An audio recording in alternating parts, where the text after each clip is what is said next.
प्रभुंकर महान नाम रे प्रभुंकर धन्यवाद हो।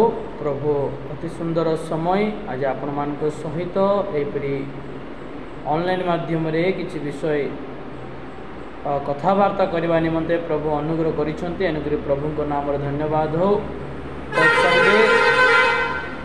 ए चैनल रे जड़ित होइतिबा प्रत्येक व्यक्ति माननकु भाई भणी समस्त को मोर हृदयपूर्ण नमस्कार ज्ञापन करे। मु आपण मानकु पुणी थरे सचेतना मिनिस्ट्री चैनल को स्वागत जनाए। मु आपण को भाई स्टीफेन नीलापु क्रिश्चियन समाज रे जो प्रकार दुर्नीति गुड़ाक घटुछि से विषय रे कथबार्ता करने निमंते मु इच्छा करे। आ क्रिश्चियन बाइबल विषय रे अनेक लोक माने अनेक मिछ कथा विरोधी कथा कहती और सेमानकु सवाड़ करने निमंते सेमानकु सावधान करने निमंते सेमानकु सत्य विषय को जनैबा निमंते मो ए चैनल आरंभ करिछि एवं किछि विषय सेमानकु सत्य विषय जनैबा निमंते मो चेष्टा करुथाए। आपण माने देखुथिबे मो पछाड़े जो बैकग्राउंड अछि जो भाई अछंती इज द फेमस से गोटे फेमस भाई पावनेश्वर दास कृष्ण भक्त अटंती। आ मु केबे भी कोनोसी धर्म विरुद्ध रे मु केबे कथा हुए नहीं, कारण भारत रे समस्तंक पाई अधिकार अछि। समस्ते स्वाधीन पाइछंती कि समस्त धर्मावली धर्म को नहीं पूजा करबा पाई सेवा करबा निमंते जेतु भारत रे आमे अनेक देवादेवी मान को देखि थाओ। एणुकरी आमे कोनोसी धर्म विरुद्ध रे मु केबे कथा हुए नहीं, कारण भारत रे थिबा समस्ते आमानकर भाई एवं भौणी बापा माँ अटंती। एणुकरी मु कोनोसी प्रकार धर्म विरुद्ध रे केबे कथा हुए नहीं। किंतु भाई गोटे वीडियो बनाई थिले जो वीडियो रे कि पुनर्जन्म विषय से कहूथिले। पुनर्जन्म कौन से विषय भाई बहुत सुंदर भाव में कहूथिले।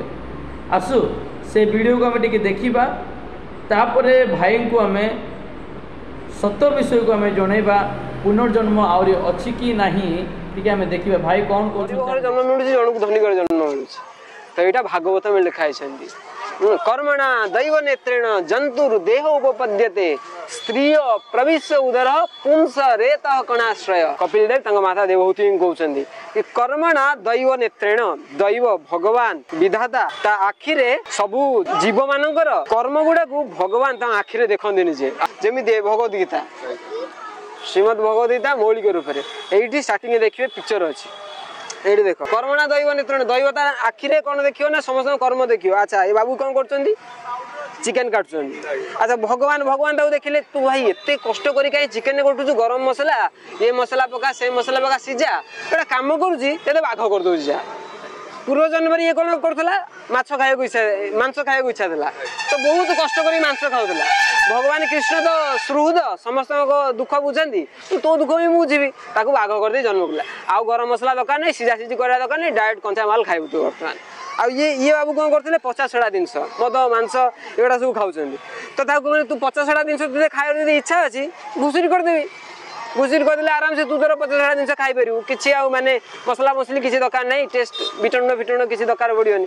आउ ये माताजी कौन आगर शो नेकेड शो भगवान कहले तू ताल लंगड़ा है पोज देवा चाहूँ गछ करदेवी आ कौन गछ कर देख जो पोज रे सी माने शोक फटो उठुला से पोज रे गछ कर जहाँ तोर इच्छा भगवान कर्मणा दैव नेत्रेण कर्म तार देखिले गछ करदे। आ ये सब बड़े शोया इच्छा ता घरे कहे उठुनु पढ़ुनु ना गोटे शोचे कालिकी पढ़ी शोया तोर एत इच्छा बापा माँ भालू कर दूसरी शो आउ गला 6 मास जाए शोबू 6 मास कुंभकर्ण सान भाई जो पेट डग भाया भगवान देखिए। अच्छा ये इच्छा करुच्ची तो स्त्री प्रविश्य उदर पुंस रे आपण से वीडियो देखिथिबे कि सेठी पावनेश्वर दास भाई गोटे कथा कहउछंती पुनर्जन्म विषय रे।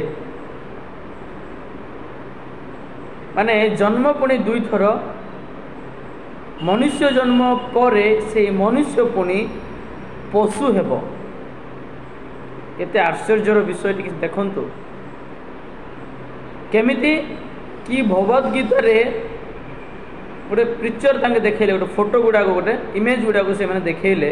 ଆମେ ସେ ଇମେଜରେ ଦେଖିପାରିଲୁ କ'ଣ, ମାନେ ଜଣେ ବ୍ୟକ୍ତି ମାଂସକୁ ଖାଉଛି କେମିତି ମସଲା ପକାଇ, ମାନେ ଚିକେନ ମସଲା ପକାଇ, ତେଲ ପକାଇ ଫ୍ରାଏ କରି ରୋଷେଇ କରି ସେ ଖାଉଛି। ତ ଭଗବାନ ପୁଣି ଦେଖିଲେ, କ'ଣ ଦେଖିଲେ? ଭଗବାନ ଦେଖିଲେ ତ କହିଲେ ତୁ କାହିଁକି ଏତେ ପରିଶ୍ରମ କରିବୁ, ସବୁଦିନ ମସଲା ପକାଇ ଏମିତି କାଟି ରୋଷେଇ କରି କେତେ କଷ୍ଟ କରି କାହିଁକି ଖାଇବୁ ବୋଲି ପୁଣି ପ୍ରଭୁ ଆଉ ଗୋଟିଏ ଜନ୍ମରେ ତାକୁ କ'ଣ କଲେ? ବାଘ କରି ଜନ୍ମ କଲେ। ପୁଣି ଏଥର ଖା, ମସଲା ଆବଶ୍ୟକ ନାହିଁ, କିଛି ଆବଶ୍ୟକ ନାହିଁ, କଞ୍ଚା ମାଂସ ଖାଇପାରିବୁ, ଏଥର ଖା ବୋଲି ପୁଣି ଭଗବାନ ତାକୁ କହିବେ। ଆଉ ଗୋଟେ ପିକ୍ଚର ଦେଖିଲେ, ଜଣେ ଫ୍ୟାସନ୍ ଫଟୋ ଗୁଡ଼ାକ ସେ ଉଠାଉଛି, ମାନେ ଡ୍ରେସ୍ ଖୋଲିକିରି ବିନା ବସ୍ତ୍ରରେ ସେ ଫଟୋ ଗୁଡ଼ାକ ଉଠାଉଛି। ଏଣୁକରି ଭଗବାନ ଦେଖିଲେ ଆଉ କହିଲେ ତୁ କାହିଁକି ଏମିତି ପରିଶ୍ରମ କରିବୁ, ଆଉ ଗୋଟେ ଜନ୍ମ ତୋତେ ଗଛ କରି ବନେଇଦେବି, ଯଦ୍ୱାରା ତୁ ବସ୍ତ୍ର କେବେ ପିନ୍ଧି ପାରିବୁ ନାହିଁ। ମାନେ ଯେଉଁ ଫୌଜରେ ସେ ଫଟୋ ଉଠାଇଥିଲା ସେଇ ଫୌଜରେ ହିଁ ତାକୁ ଗଛ ଭାବରେ ଭଗବାନ ପୁଣି ଆଉ ଗୋଟେ ଜନ୍ମ ଦେବେ ଗଛ ରୂପରେ। ଆଉ ଗୋଟେ ଆମେ ଦେଖିଲୁ, ଜଣେ ବ୍ୟକ୍ତି ଶୋଇକି ରହୁଛି ସେ ମନୁଷ୍ୟ ଜନ୍ମରେ। ତ ପ୍ରଭୁ ତାକୁ କହିଲେ ତୁ କେତେ କାଳ ଶୋଇକି ଥିବୁ, ଏଣୁକରି ତାକୁ ଆଉ କିଛି ଜନ୍ତୁ ଭାବରେ ତାକୁ ପ୍ରଭୁ ପୁଣି ଥରେ ଜନ୍ମ ଦେଲେ ବୋଲିକିରି ଭାଇ କହୁଛନ୍ତି। ଆଉ ଆତ୍ମା ପୁଣି, ମନୁଷ୍ୟର ଆତ୍ମା ପୁଣି କ'ଣ ହେବ? ଟ୍ରାନ୍ସଫର ହେବ। ପୁଣି କ'ଣ ହେବ? ପଶୁ ପାଖକୁ ପୁଣି ଟ୍ରାନ୍ସଫର ହେବ ପୁଣି। ଏହା କେତେ ଆଶ୍ଚର୍ଯ୍ୟର ବିଷୟ ନା ଭାଇ। ଆପଣଙ୍କୁ ବହୁତ ଧନ୍ୟବାଦ। ଆପଣ ଯେଉଁ ବିଷୟ କହୁଛନ୍ତି ତାହା ମିଛ ଅଟେ, ତାହା ଅନ୍ଧ ଅଟେ, ତାହା ଅନ୍ଧବିଶ୍ୱାସ ଅଟେ। ଏହା ମନେ ରଖ। ମନୁଷ୍ୟ ଥରେ ହିଁ ଜନ୍ମ, ମନୁଷ୍ୟ ଥରେ ହିଁ ମରଣ, ମନୁଷ୍ୟ ଥରେ ହିଁ ଏକ ନାସ୍ତି ଦ୍ୱିତୀୟ ନାହିଁ, ଏକ ଶରୀର ଦ୍ୱିତୀୟ ଶରୀର ନାହିଁ, ଏକ ଜୀବନ ଦ୍ୱିତୀୟ ଜୀବନ ନାହିଁ, ଏକ ମରଣ ଦ୍ୱିତୀୟ ମରଣ ନାହିଁ। ଆପଣ ଟିକେ ଭଲରେ ପଢ଼ନ୍ତୁ, ଆପଣ ଜାଣିବେ। ତାହେଲେ ଯଦି ଆପଣ କହୁଛନ୍ତି, ହେଲେ ଯଦି ଆପଣମାନଙ୍କର, ମୁଁ ଗୋଟେ କଥା କହିବି, କୌଣସି ଲୋକ ଖରାପ ଭାବେ ନାହିଁ, ବୁଝିବା ପାଇଁ ମୁଁ କହୁଛି। ମନେ କରନ୍ତୁ କୃଷ୍ଣ କିଛି ଚୋରେଇକି ଖାଉଥିଲେ, ତ ପ୍ରଭୁ ତାକୁ, ବ୍ରହ୍ମ ତାକୁ କି ରୂପ, କି ପଶୁ ଦେଇକି ଜନ୍ମ ଦେଇଥିବେ ହେଲେ ଏବେ କିଏ କହିପାରିବେ?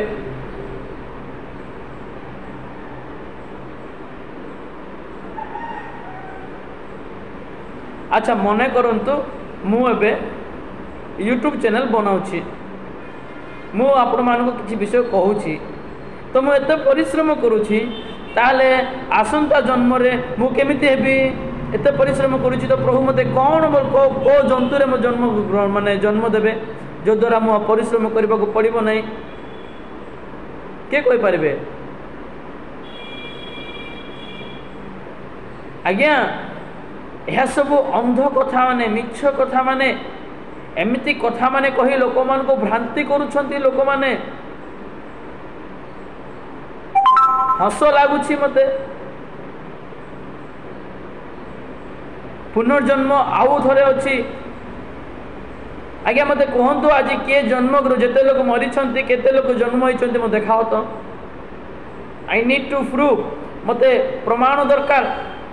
ଆପଣଙ୍କର ଅଜା ମରିଯାଇଛନ୍ତି ପରା, ଆପଣଙ୍କର ଅଜା କେଉଁ ଜନ୍ତୁ ଜନ୍ମ ହୋଇଛନ୍ତି ଦେଖାଅ ମୋତେ।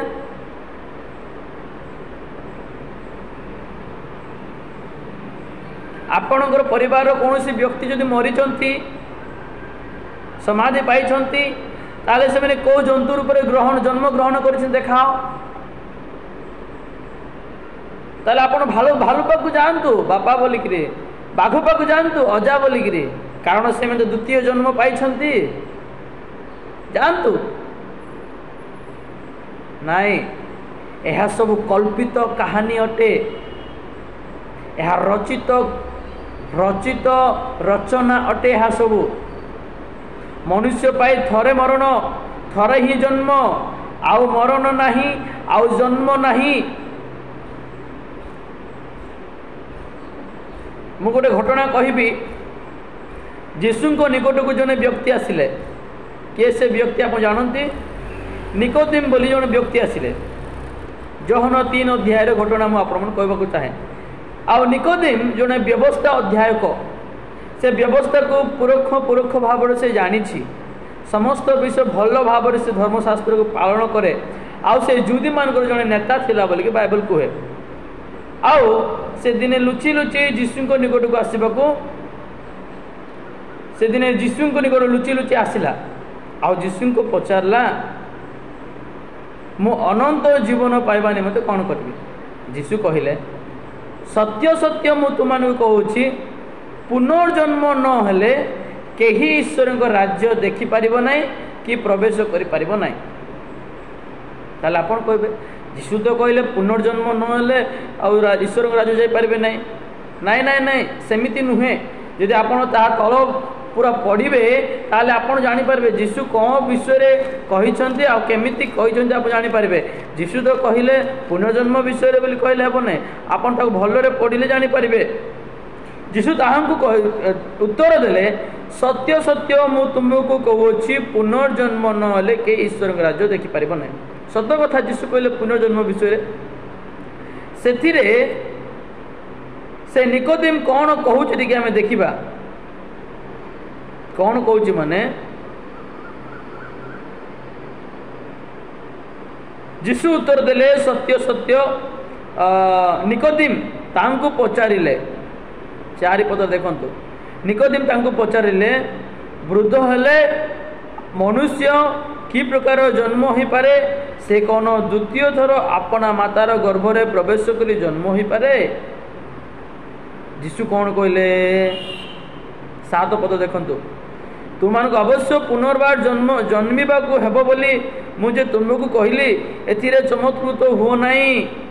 वायु जो दिगरे इच्छा करे सही दिगरे बहे आउ तुम्बे ताहार शब्द सुनी थाओ किंतु ताहा क्यों ठारू आसे पुणी क्यों ठाकू जाए ता जानो नहीं। आत्मा ठारू जात प्रत्येक लोक संबंध रे सही प्रकार। निकोदेम तांको उत्तर देले एई सब किपरि होई पारे। जीशु ताकू उत्तर देले तुम्बे इस्राएल जने गुरु होई सुधा कोन ए सब बुझिना हो। देखंतु मोटे कथा कहबी जीशु जो जन्म विषय रे कहिले ता आत्मिक जन्म विषय रे कहिले जलरे बाप्तिस्म नेबा विषय रे कहिले आत्मारे जन्म ग्रहण करबा निमंते कहिले। पुनर्जन्मर अर्थ एहा नुहे कि से मरिबो पुणी थरे गर्भजात आ पुणी थरे मां गर्भ को जीवो बा पुणी थरे तार आत्मा पशु पाखु जीवो नाही। आपण जानिछंती कि नहीं जदि आपण जानिछंती साइंस टिके पढंतु भाई साइंस कौन कहे साइंस कौन प्रमाण दिए आपण देखंतु पशु पाखरे पुणी आत्मा नाही। पशु पाखरे आत्मा नहीं। पशु पाखरे केवल शरीर आ प्राण अच्छी जो द्वारा से मानकर विवेक नहीं जो द्वारा से मानकर प्रेम नहीं जो द्वारा से मानकर रक्त संपर्क से माने जानी पारंती नहीं। बुझी पारुछंती एणुकरी टिके चिंता करंतु यह सब मिथ्या कथा अटे। प्रभुंक निकटरे यह सब मिथ्या अटे। समाज रे ए प्रकार भ्रांति शिक्षा को नहीं कि आसंतु नहीं। एबी पुस्तक 9:27 लिखा है मनुष्य को थरे मात्र मृत्यु द्वितीय नहीं बोले लिखा है। तार अर्थ आ जन्म नहीं। के पशु के माकड़ के हाथी नहीं नहीं नहीं बाइबल लिखा जाए कौन जानते आत्मा आत्मा दाता निकट को चली जीव तार अर्थ जो आत्मा जो ईश्वर पठाई ता पुणी थे ईश्वर निकट को चली जीव। यह मन रखु पुनर्जन्म नहीं। यदि पुनर्जन्म अच्छी आपन कहला जब भालू माकड़ हाथी जदि अच्छी ताले आपन कहीं माकड़ को अजा बोल डाकुना भालू को जाए बापा बोल डाकुना काऊ को माँ बोल डाकुना अवश्य लोक डाकुचंती पशु को गो माता बोलिकी मूर्खतार काम करंतु नहीं, मूर्खर कथा कहतु नहीं।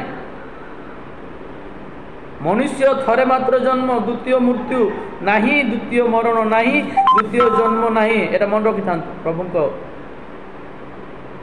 ख्रिस्टियान समाज रे, ए भारत समाज रे ए प्रकार भ्रांतिजनक शिक्षा को नहीं रास्ता मझिरे कहवाई टिके लाज लगे पड़ो।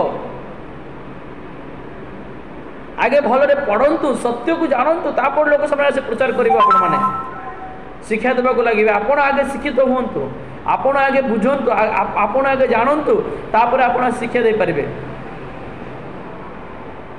भाई पुनर्जन्म नहीं, यदि पुनर्जन्म अच्छी केते संभव? जदि पशु को, जदि पशु ठार जदि मनुष्यर आत्मा जदि कौन कहबा ट्रांसफर होची, ताले पशु कहीं चिन्नी पारु ना लोक मानू।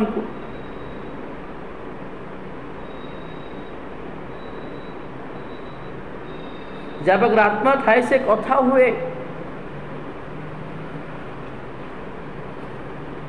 एसबू मिछ, एसबू कल्पित कहानी गुड़ाक।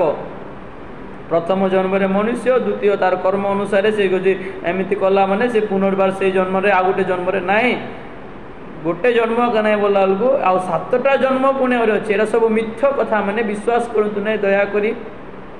मुझे कहवाक चाहे मनुष्य थरे मात्र जन्म ग्रहण करिवो, थरे मात्र मृत्युवरण करिवो। ताहा पूर्वरु आपणर आत्मा को ईश्वर राज्य में प्रवेश कराइबा हेले, ईश्वर सहित रहा हेले जीशु ख्रीष्ट को आपणर त्राणकर्ता भाव में ग्रहण करंतु। सत्य को जानतु, सत्य तुमको मुक्ति करिवो, जो द्वारा आपण माने अनंत जीवन अधिकारी हो पारिबे। प्रभु यही छोट उपदेश द्वारा मते पुणी आपण समस्त को आशीर्वाद करंतु। सत्य को सत्य जय पाओ, सत्य विजय पाए। समस्त को प्राइज।